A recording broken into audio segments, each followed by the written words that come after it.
Hi guys, ये वाली video में हम जो पीसेंट मूवमेंट है उसके बारे में कवर अप करेंगे जो 1857 से पहले का हुआ था। ठीक है, तो चलिए शुरू करते हैं।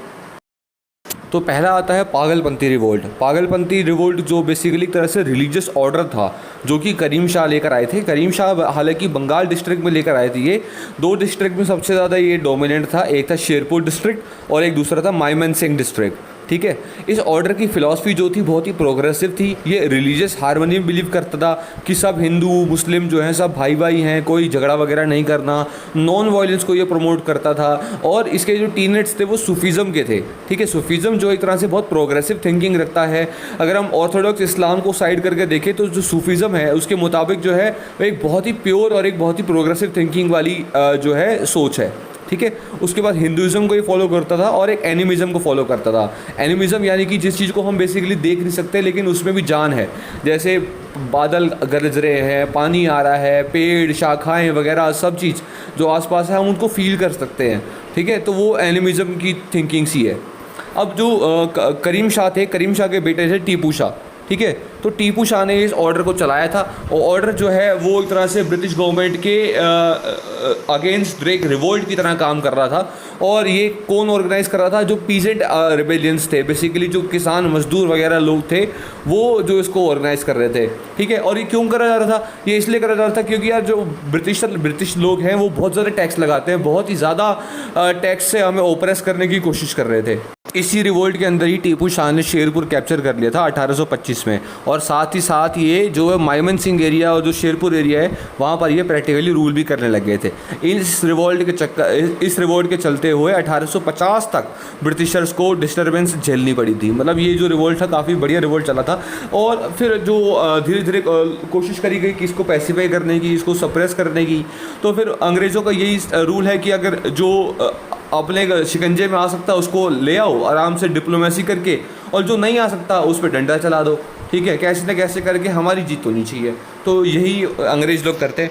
तो यहाँ पर पागलपंथी रिवोल्ट ख़त्म होता है। अगला रिवोल्ट पढ़ते हैं अब।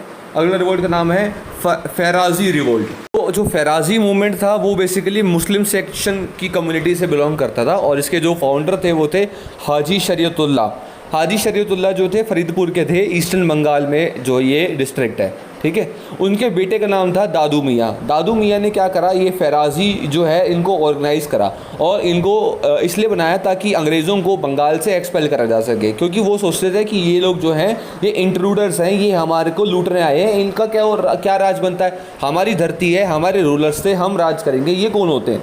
ठीक है, तो ये जो सेक्शन है उन लोगों को भी सपोर्ट करता था जो अंग्रेज़ों से परेशान थे, जैसे ज़मींदार हो गए, टीनेंट्स हो गए, जिनके पास ज़मीन थी वो अंग्रेज़ों ने हड़प ली टैक्स के चलते हुए और अब वो जो हैं वो लाचार बैठे हुए हैं। तो फैराजी डिस्टर्बेंसेस जो थी वो 1838 से लेकर 1857 तक चलती रही।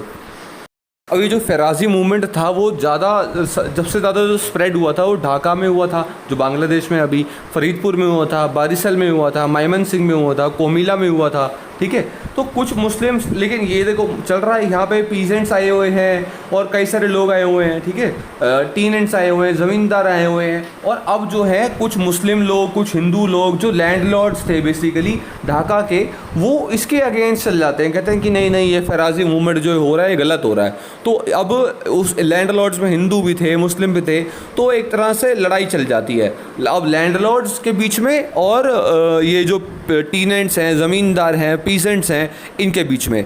ठीक है, तो अब क्या होता है कि इसके बाद ये जो साथ में यूरोपियन इंडिगो प्लांटर्स भी ज्वाइन हो जाते हैं हिंदू लैंडलॉर्ड्स के या मुस्लिम लैंडलॉर्ड्स के साथ में। तो ये एक तरह से पॉलिटिकल ट्यून बन जाती है लोगों के बीच में, दोनों सेक्ट के बीच में। एक तरफ हैं पीजेंट्स, ज़मींदार और टीनेंट्स, और दूसरी तरफ हैं लैंडलॉर्ड्स और इंडिगो प्लांटर्स। तो एक तरह से ये सोशो इकोनॉमिक इशू की शेप वो एक पहचान ले लेता है, शेप ले लेता है। ठीक है, तो लैंडलॉर्ड्स, अब आगे क्या था, लैंडलॉर्ड्स को ना बहुत ज़्यादा अबवाब देना पड़ता था। अबवाब क्या है बेसिकली? अब मुग़ल इंडिया में जो टेम्प्रेरी और जो कंडीशनल टैक्स लगा रखे हैं, जो इम्पोजिशन लगा रखी सरकार ने, वो टैक्स तो है ही है, साथ में कोई एक्स्ट्रा टैक्स वगैरह जो लगा रखा है मुग़ल सरकार ने या किसी ने भी, तो वो होगा अबवाब। तो उन लैंडलॉर्ड्स पर वो भी लगा दिया जाता था। तो एक फैक्टर जो है डिस्टर्बेंस का वो ये भी था, अफवाब। ठीक है, क्योंकि लॉ की नज़रों में इसको डिसऑनेस्ट बोला गया था और ये बेसिकली इरेगुलर इम्पोजिशंस थी जो लोगों पे लगती थी।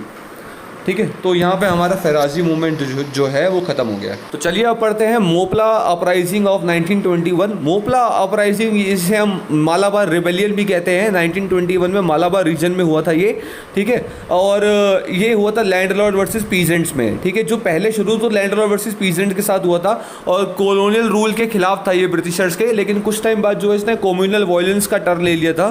और इसमें क्या था कि इसकी शुरुआत मुस्लिम टीनेंट्स जो थे, मुस्लिम पीजेंट्स थे, किसान मजदूर वगैरह लोग जो थे उनसे शुरू हुई थी, जिनको हम मैपिला भी कहते हैं, मैपिला मोपिला भी कहते हैं, ठीक है। और इनके अपोजिशन में थे लैंडलॉर्ड्स। लैंडलॉर्ड्स ज़्यादातर हिंदू थे, कुछ मुसलमान भी थे, ऐसे ही इसमें कुछ हिंदू पीजेंट्स भी थे।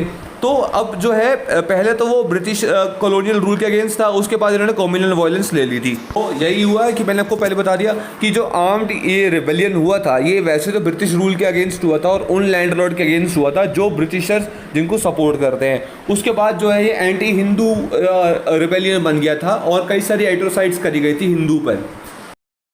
तो इसकी हिस्ट्री जान लेते हैं कि क्या होता था। पहले जो मैपिलास थे वो टीनेंट्स थे बेसिकली, ठीक है। उनको कोई भी हटा नहीं सकता था, मतलब उनको बेदखल नहीं कर सकता था उनकी ज़मीन से।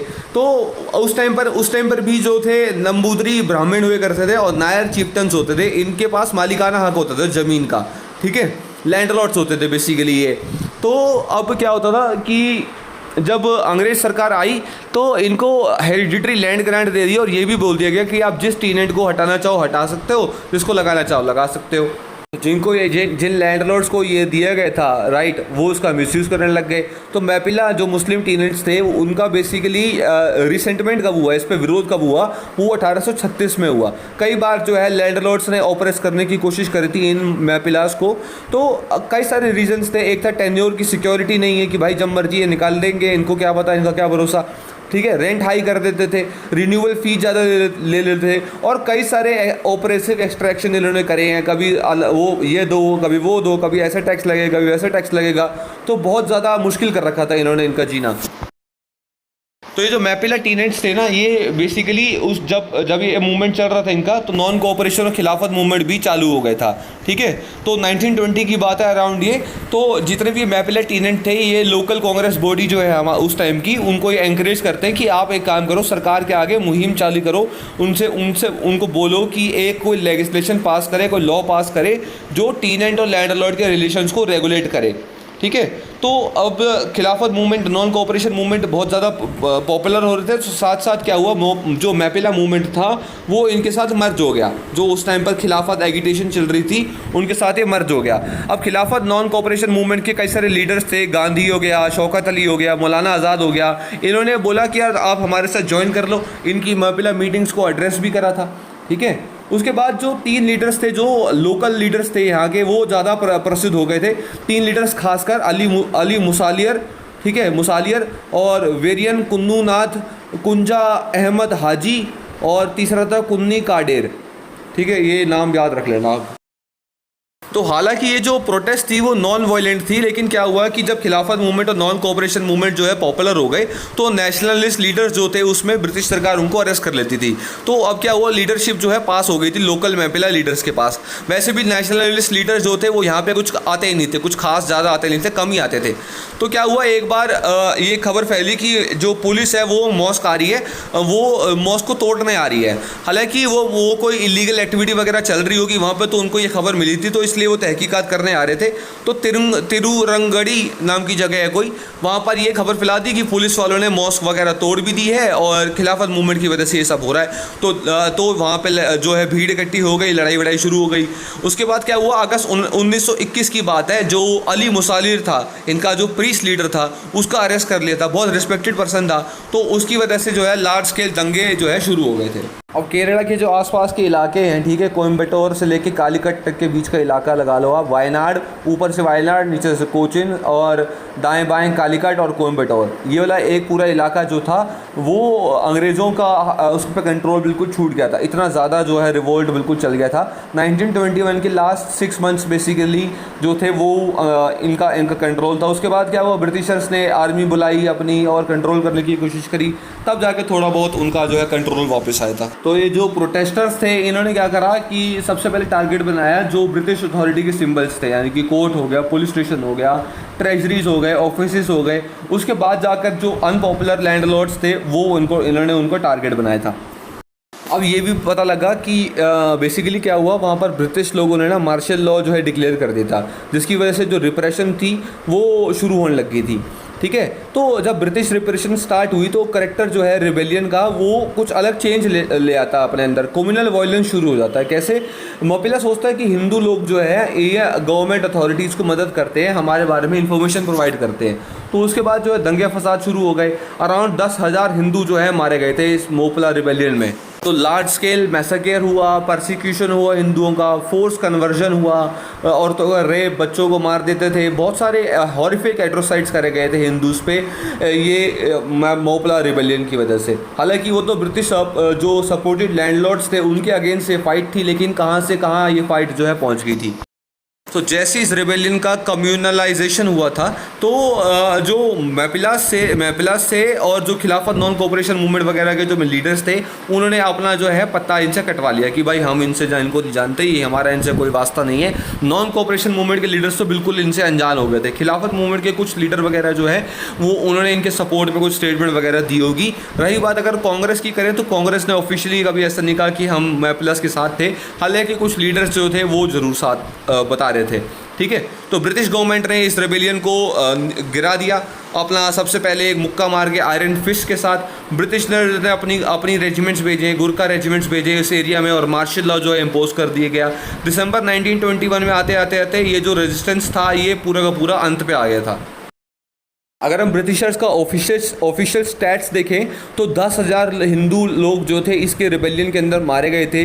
2,337 रिबेलियन जो थे ब्रिटिश फोर्सेस के द्वारा मारे गए थे, और 45 से 50,000 लोग इम्प्रिजमेंट कर दिए गए थे। और अगर हम बात करें टेम्पल, चर्चेज़ या कोई और अदर प्रॉपर्टीज़ की जो जला दी गई थी, तो टोटल प्रॉपर्टी वैल्यू कम से कम जो ब्रिटिशर्स के अकॉर्डिंग थी वो तो 2.5 लाख पाउंड जो डिस्ट्रॉय हो गई थी। 2.5 लाख पाउंड तक की जो प्रॉपर्टी थी वो डिस्ट्रॉय हो चुकी थी उस टाइम पर। अभी जो आंदोलन है इसकी जो नेचर था अपराइजिंग का, ये कंट्रोवर्शियल रहा है। कुछ हिस्टोरियंस कहते हैं कि ये एक वाइडर नेशनलिस्ट मूवमेंट का पार्ट था, क्योंकि उस टाइम पर जो है एंटी ब्रिटिश मूवमेंट चल रही थी सारी की सारी, तो ये भी एक तरह से उसी का ही पार्ट था। ठीक है, लेकिन कुछ लोग ऐसे कहते हैं कि ये बिल्कुल आइसोलेटेड एग्रेरियन रिवोल्ट था, आपस में पीजेंट्स और लैंडलॉर्ड के बीच में होता, जो बाद में कम्युनल राइट्स में टर्न हो गया था, कम्युनल राइट्स में। ठीक है, तो गांधी जी ने कभी वायलेंस का सपोर्ट नहीं करा। वो जो चोरी चोरा कांड था उसमें मात्र 20 लोगों की मौत हुई होगी, लेकिन फिर भी जो है वो पूरा का पूरा मूवमेंट उन्होंने बंद करवा दिया था। तो हम ये कह नहीं सकते कि ये वाइडर नेशनलिस्ट मूवमेंट का पार्ट रहा होगा। एक इसी मैपिला मूवमेंट में ना एक ट्रेजिडी हुई थी जिसका नाम था वैगन ट्रेजिडी।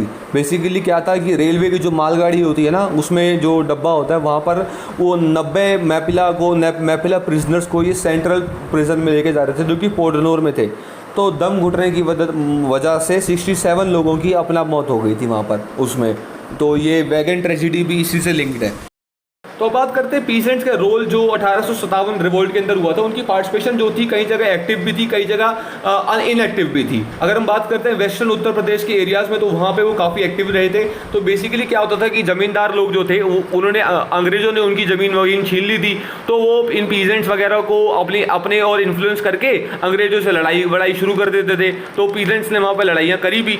ठीक है, तो उसके बाद क्या हुआ कि अब गवर्नमेंट जब ये रिवोल्ट हुआ तो ब्रिटिशर को लगा कि यार कुछ जो है इनको भी हमें अपना बनाना पड़ेगा, जब भी कुछ फ़ायदा है, अदरवाइज तो रिवोल्ट पे रिवोल्ट चलते रहेंगे।